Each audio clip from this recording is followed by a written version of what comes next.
Okay, guys. Hey, Ham Solo here. Moment of truth.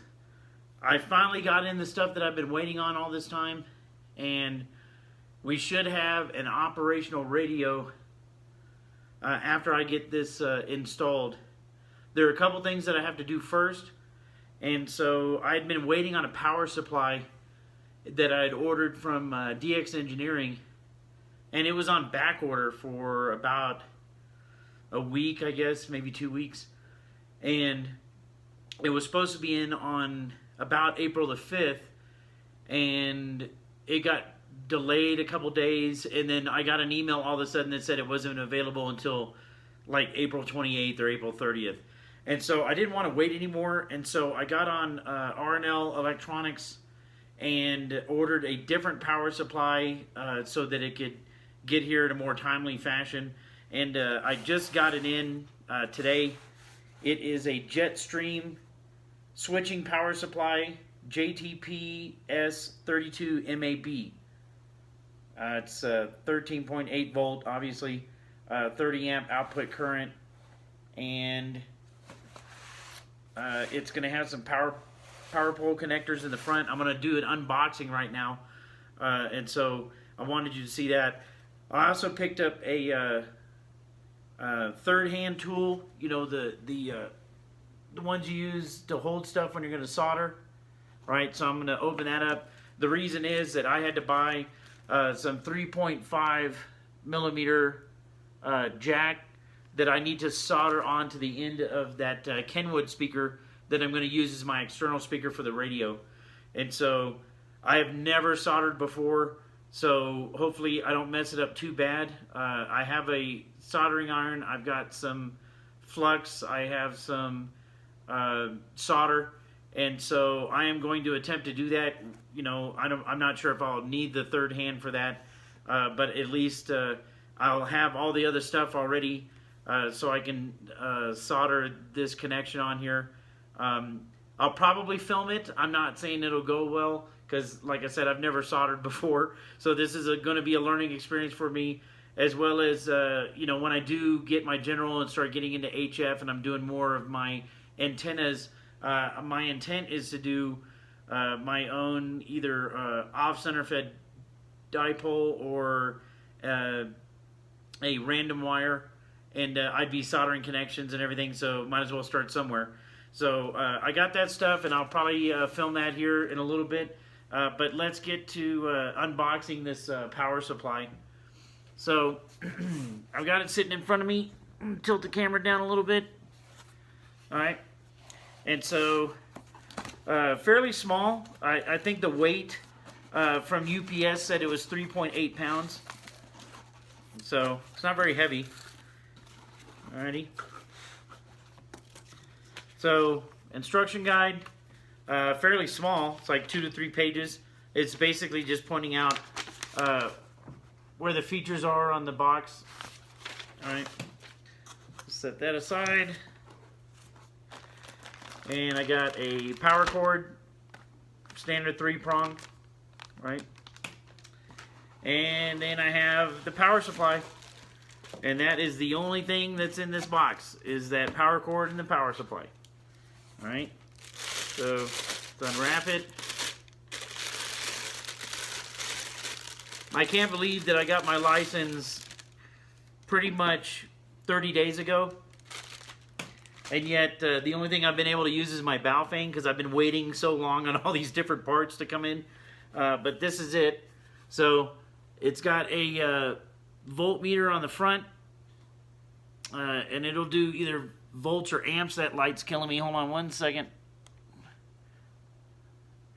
Alright, so it'll show volts or amps. You can see it's got an on-off switch. It has a volt or amp selection. The knob on it is supposed to do the tone offset in case it's giving the noise, because this is a switching power supply. There's an oscillator, and that oscillator sometimes can create noise on your channels, and so you can use that knob to change where the noise would appear on the channels. All right, power pole connections in the front. On the back, You have other power connectors on the back if you're going to put raw wire in there. You have the connection for the power supply, and then you have a pretty big fan. And so I've heard these can be kind of noisy with the fan, but I think it's going to be okay. I put the power pole connectors on the end of the radio the other day, and so really the only thing I was doing was just waiting on this to come in. And so now it's here. It's fairly lightweight. I mean, maybe 2 pounds. I don't think it's even that much. I don't have a scale, but let's say it's 2.5 pounds for sake. It's real lightweight. And so, like I said, I decided to use the power pole connectors in the front. There's no difference in the supplied power. It is 30 amps that can be in the front power poles or 30 amps on the back. So it's not like these are higher power than the front ones. Okay?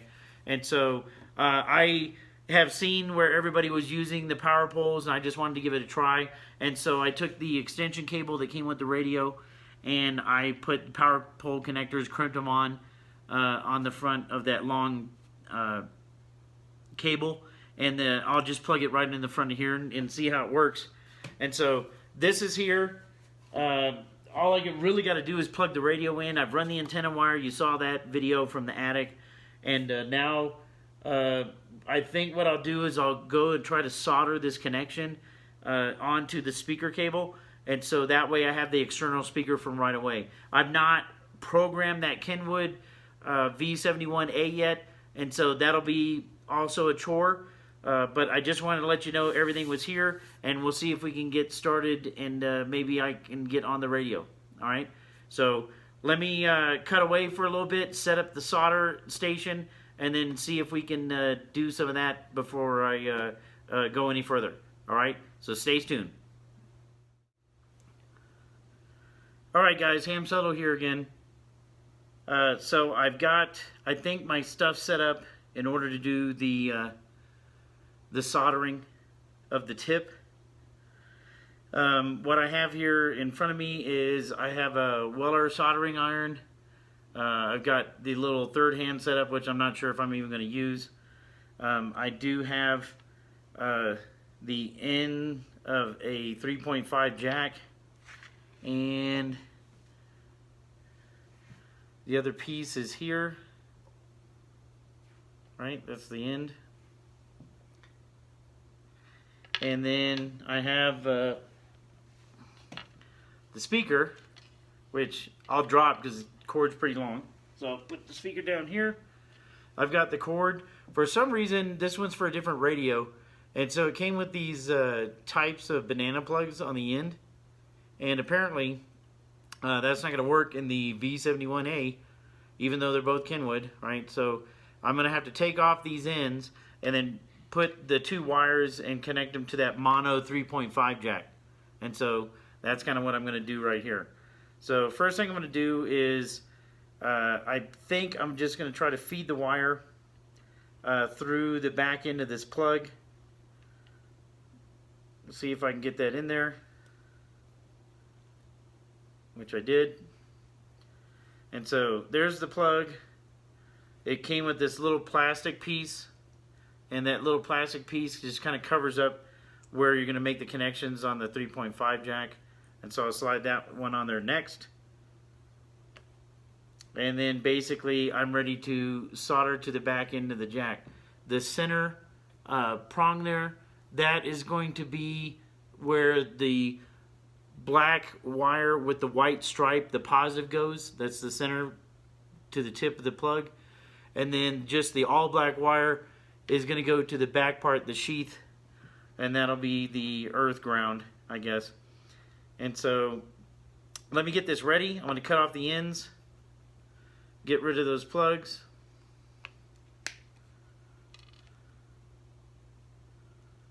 And then I'm going to strip back the wire.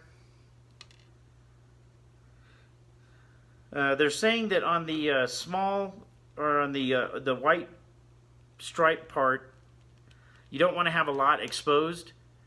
And so I think what I'm going to do is I'm just going to strip maybe back 1/4 of an inch on that.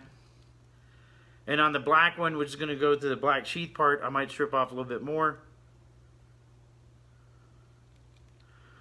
And that should help when I go to apply the solder to it, so that it won't touch anything else.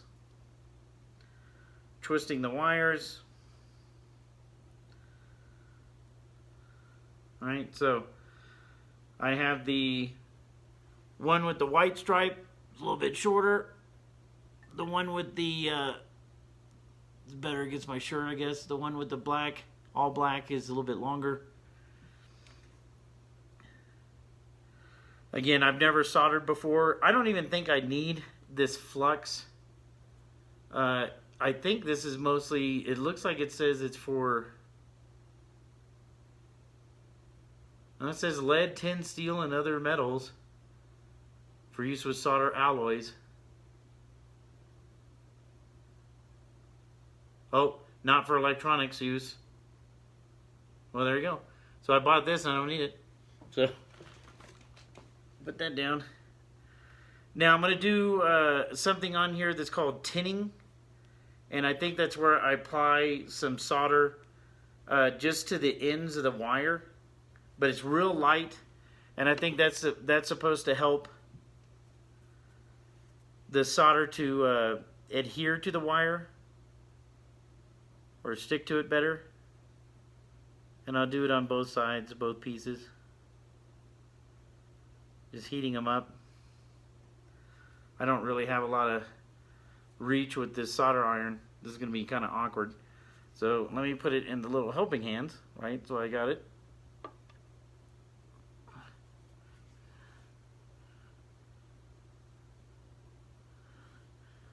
So I heat up that.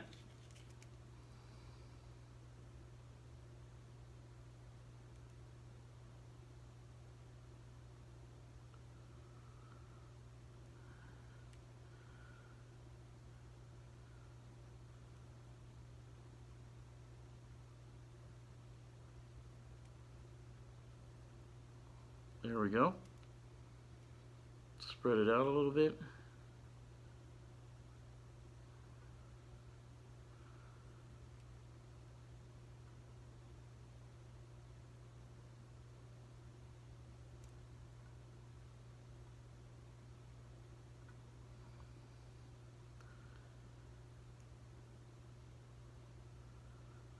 That might be not close enough.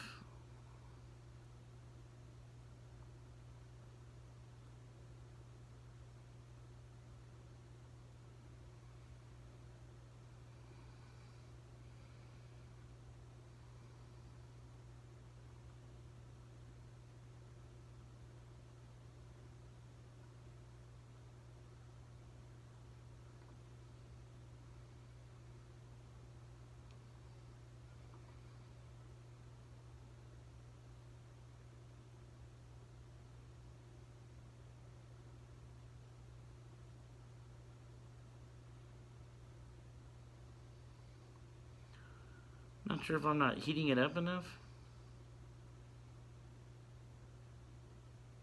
I can feel the heat coming off the solder iron. There we go.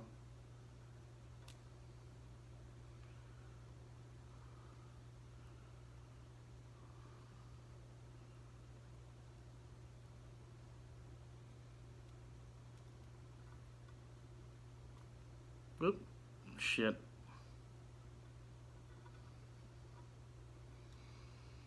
Well, that's not working as planned, right?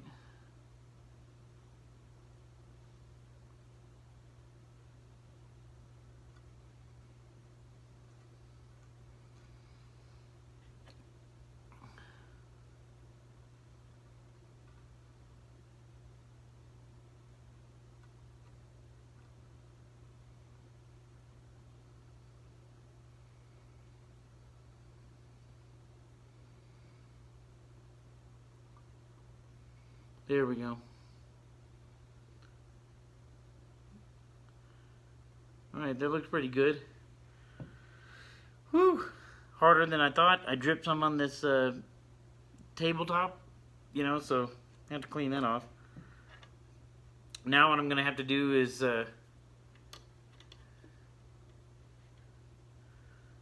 figure out a way how to get this where I can do it close enough so I can see it. So let me undo that piece and put the jack in here. I'll spread out that center pin just a shade. Almost looks like it's bent in just a little bit. There we go. Okay.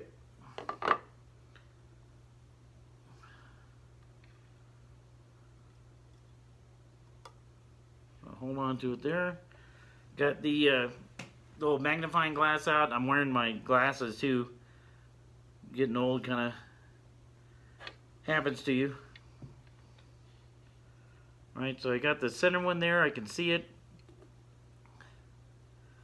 Try to get those hot.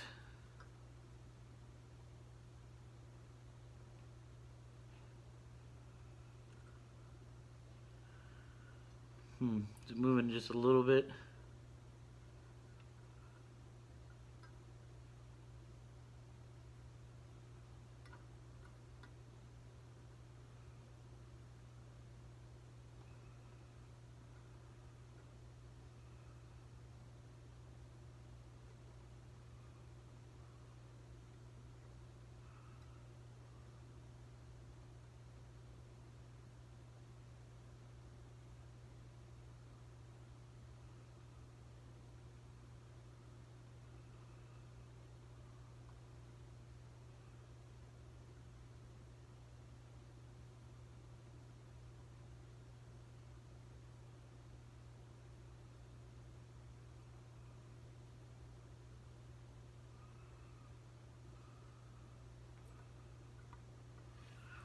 Maybe I needed to tin that piece as well. I didn't think about that.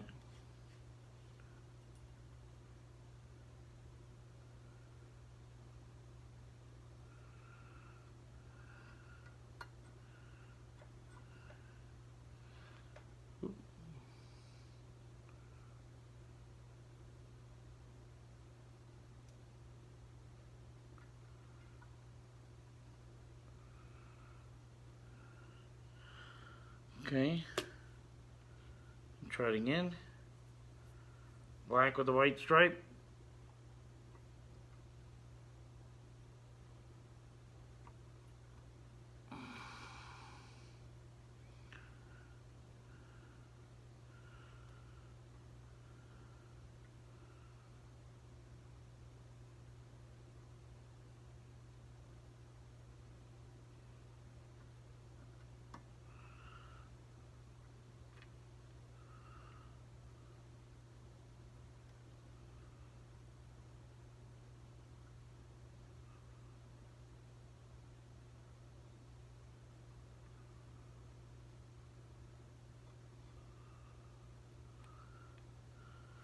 Okay, I've got it quasi stuck on there.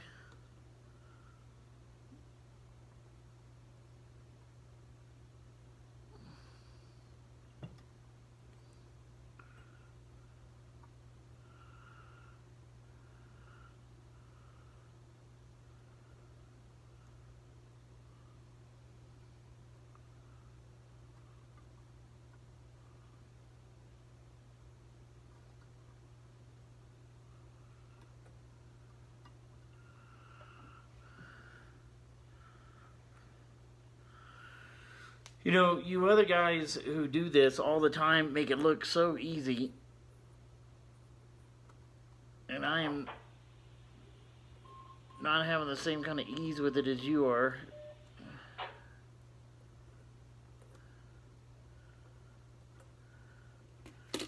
Alright, that was a big glob.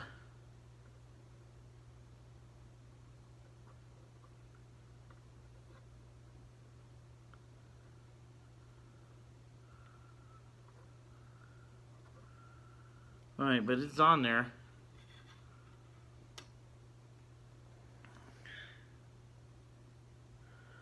Alright. And so I'm guessing that these crimps are supposed to hold on to that one too. I hope that wouldn't short it out. I'll just be careful when I bend them. And I'm going to tin the bottom portion now. See if I can get this wire a little bit more out of the way.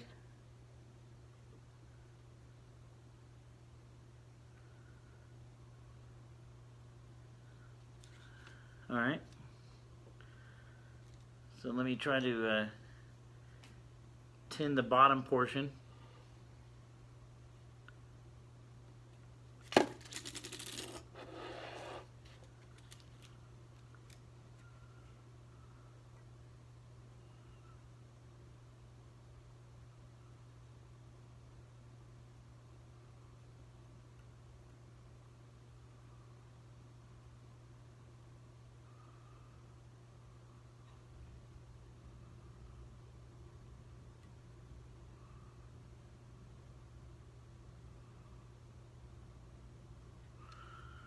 Not sure if I'm getting it hot enough.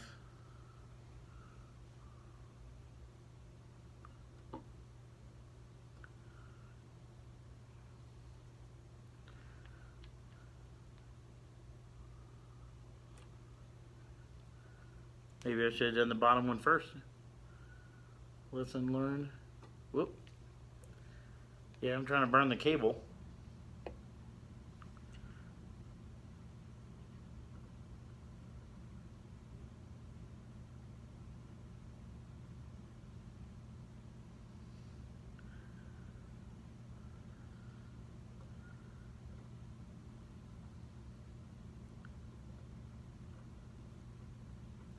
Okay. Alright, got that tinned. And now I have this piece of wire.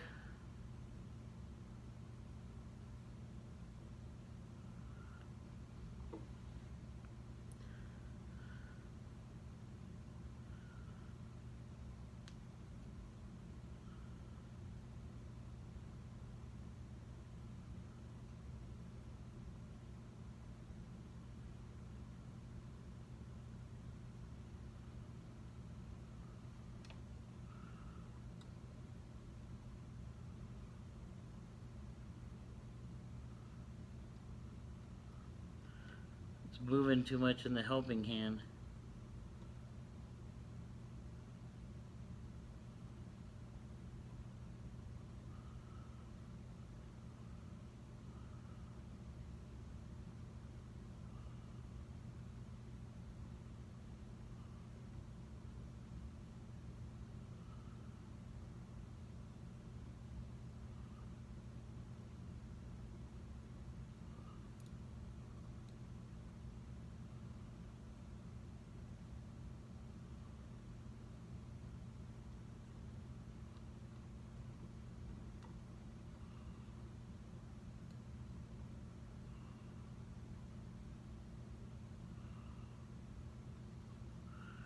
It's not holding it in place enough.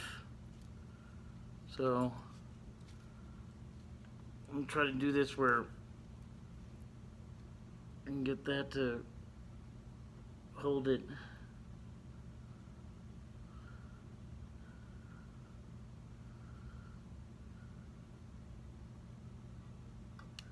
No.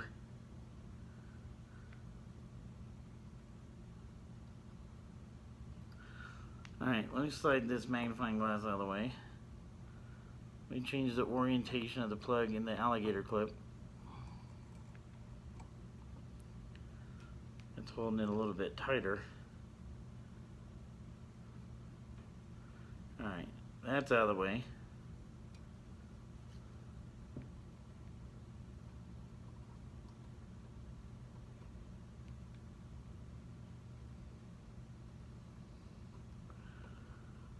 I think this wire is just a little bit too long.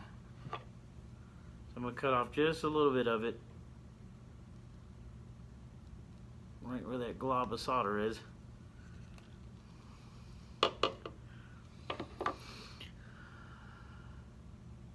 There's still some solder on the back side of it, so that's good. Just in case, I'm going to take off just a little bit more of the sheath.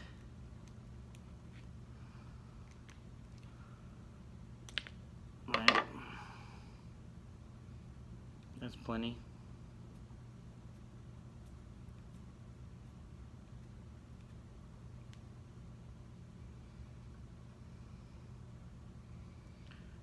Okay, I got it right on there.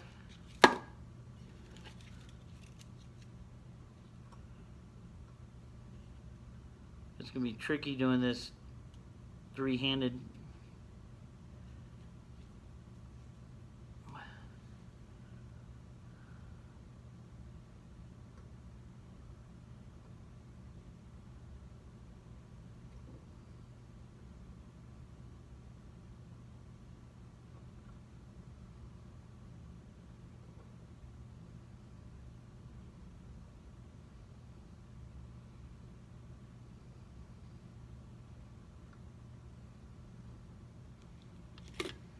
Okay, I think I got it in there, but there is a lot of junk in between the two pieces.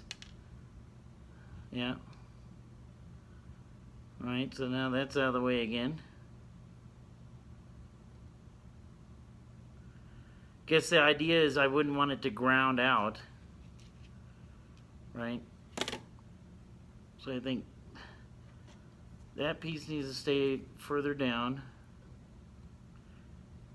I don't have the smallest tip on this soldering iron. It's just the way it came from the store. What might be easier is if I crimp those back pieces and then put solder on that. That'd probably be easiest, right?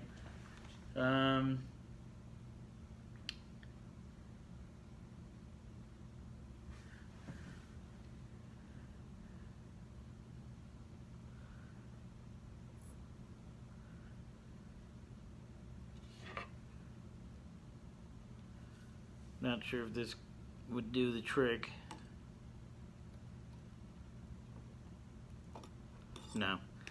Alright, so let me go get a pair of pliers. Okay, back. Brought in a set of needle nose pliers. I have crimped the end now, and I'm going to apply solder on where the wire and the end is crimped.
Come on.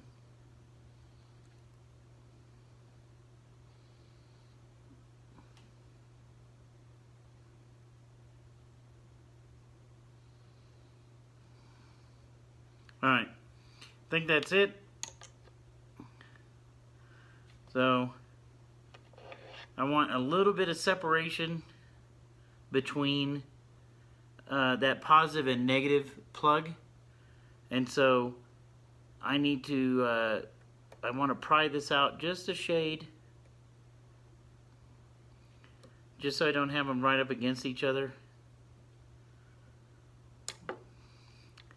Probably easier if I hold it in my fingers.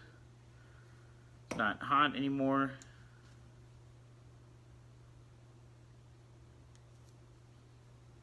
There we go.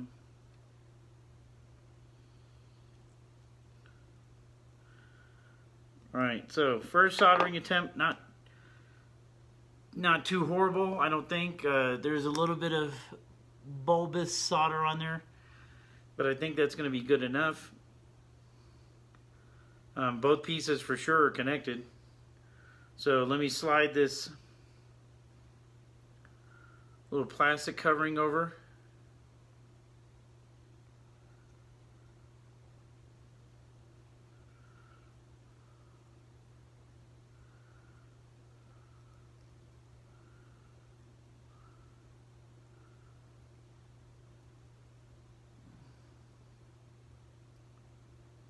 Yep. They're still separated, which is good.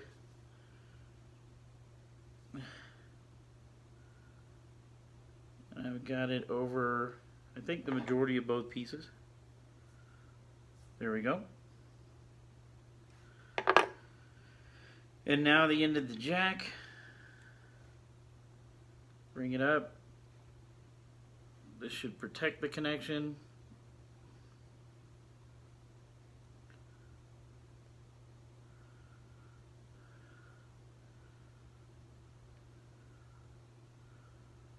There we go. And then I believe it's supposed to screw on.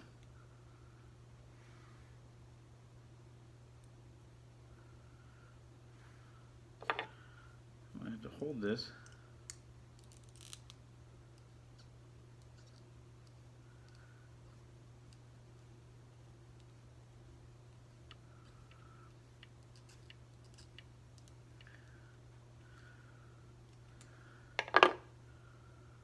And that looks like it did it. And there's only one way to tell, and that would be plugging it in. So I'm going to move the camera around a little bit. I'm going to get over to where I have my radio. I'm going to set up the power supply on the desk, put the radio on the top, plug the power supply in. I'm going to plug the speaker in, and then I'm going to turn everything on. All right. So I will get back to you as soon as I get all of that set up on the desk. All right, we're back. So I've got my speaker set up there on the top, and then I have radio and amp sitting right here on the desk, and I can't zoom in on this, so let's see if I can bring the camera closer. So I got radio and amp. Easier if I hold it with my hand. And so now it's pretty much the moment of truth. So got my power pole connections in. They're on the right sides. I've got the speaker hooked up. And now I just need to pretty much turn everything on. So let me start with the amp first. I'm sorry, the power supply first. And we'll see if any smoke comes out of it, right? Alright, so it jumped up. I heard the fan kick on for a second. It's reading 13.8. I have it set on volt on the front. So now let me turn the radio on.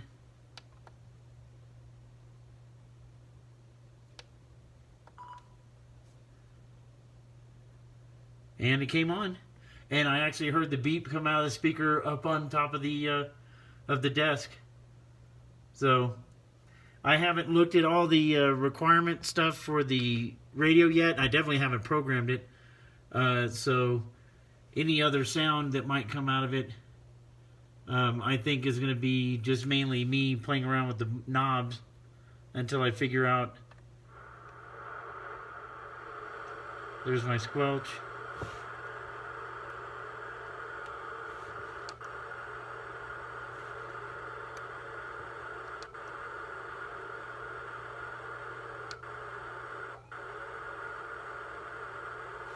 So, again, the rest of it now is just going to be trying to adjust. But it's definitely coming out of the speaker on the top.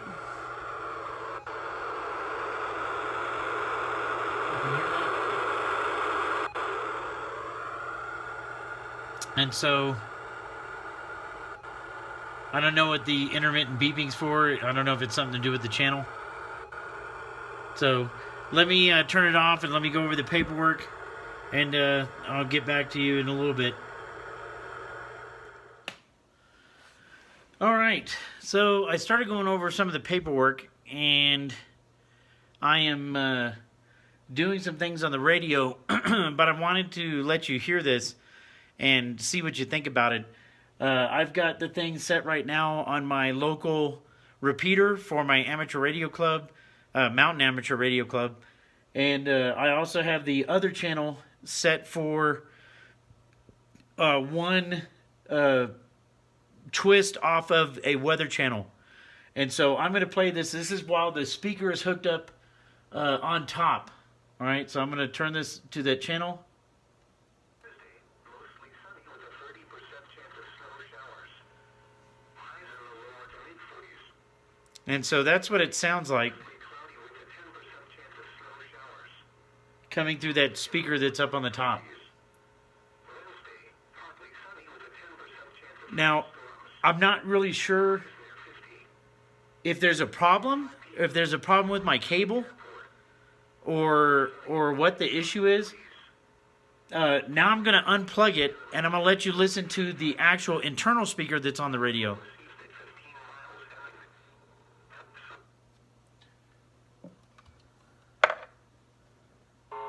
Pueblo.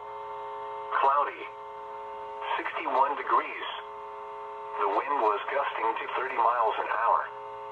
Colorado Springs. So it seems much partly louder sunny, on that 41 internal speaker degrees. instead of The wind was gusting to instead of 28 this miles an large hour. Denver. Kenwood Cloudy, speaker. 47. La Junta. And so Sunny, 60 degrees. again, I'm not sure if maybe it has something to do with the cable. But I mean, noise is coming out, so I don't know why that would be an issue. Once again at 5 p.m.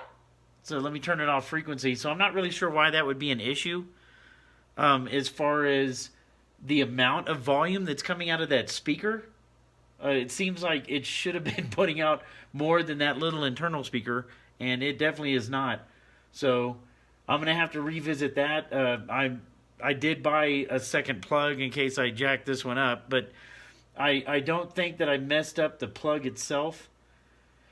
But there is some kind of problem, apparently. I did use the microphone, and I just did a radio check on my Mountain Amateur Radio Club repeater. And I got a guy from about 25 miles away on Colorado Springs that said that I was full quieting. I didn't know the lingo at the time, and so I told him, well, I'm going to have to look that up because I'm not really sure what that means. And he said, oh, it means that when you're hitting your transmitter, you're basically, there's no sound. There's no other sound other than your voice coming through the transmitter.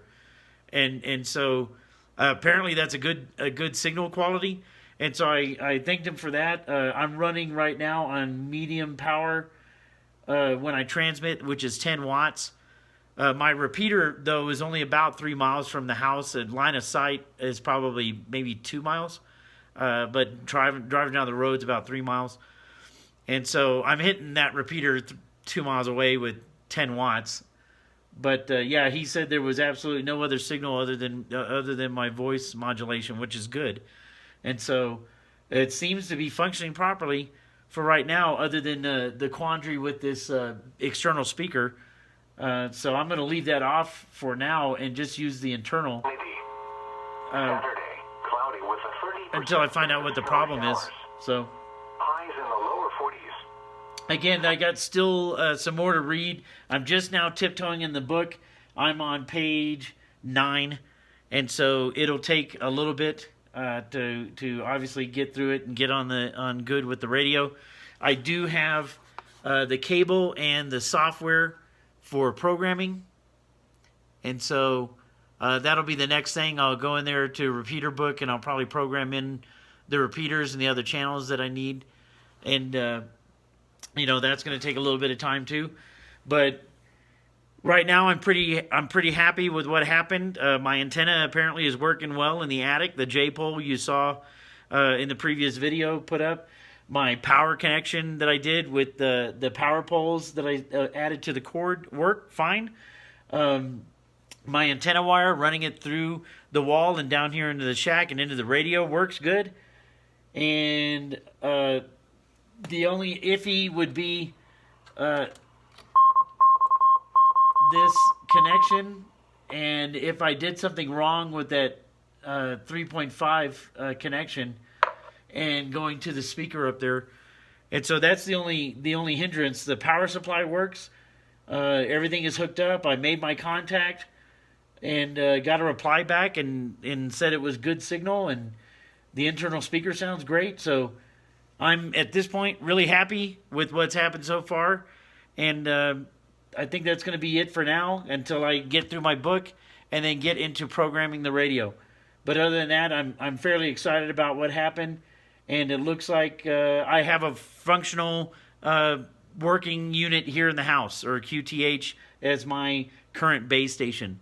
So VHF, UHF, I'm going to go through as I program it, and I'm going to try the different channels and see if I can hit my distant repeaters on the UHF as well, and the Cheyenne Mountain repeater, which is down there in the Springs, is a UHF, and I'll see if I can hit that. That's going to be the Aries network, and so I'm going to try that as well. So more to follow, but for right now, I think we're all set with the initiation of the radio inside the shack. And this is, again, just the very beginning. I'll take my general in about 3 weeks, and then I'm hoping to get an HF rig in here as well, and when we'll go through that whole process of trying to run different antennas for that. Again, I haven't decided which one. I'm still thinking the random wire in the attic, and so we'll have to see how that goes. Off-center fed dipole, I've heard you can do horizontally, and so I'll check into that as well. But I think that one's going to be much longer, and I had to put probably a lot of bends in it. And so that'll just be something that I'll learn along the way. But for right now, finish reading my manual, get into my programming software, and get this radio programmed up. I'm looking forward to doing maybe some single sideband VHF on it, and UHF as well. So I'm gonna start looking at that, and that'll be probably in the next videos. All right, so I appreciate you watching. Thanks for subscribing. Make sure you hit the bell. Say that you like it. Thumbs up. And for right now, I think that's good to go. And that's all I got. Ham Solo, K0FYR, Kilo 0, Foxtrot Yankee Romeo, Mike, signing off.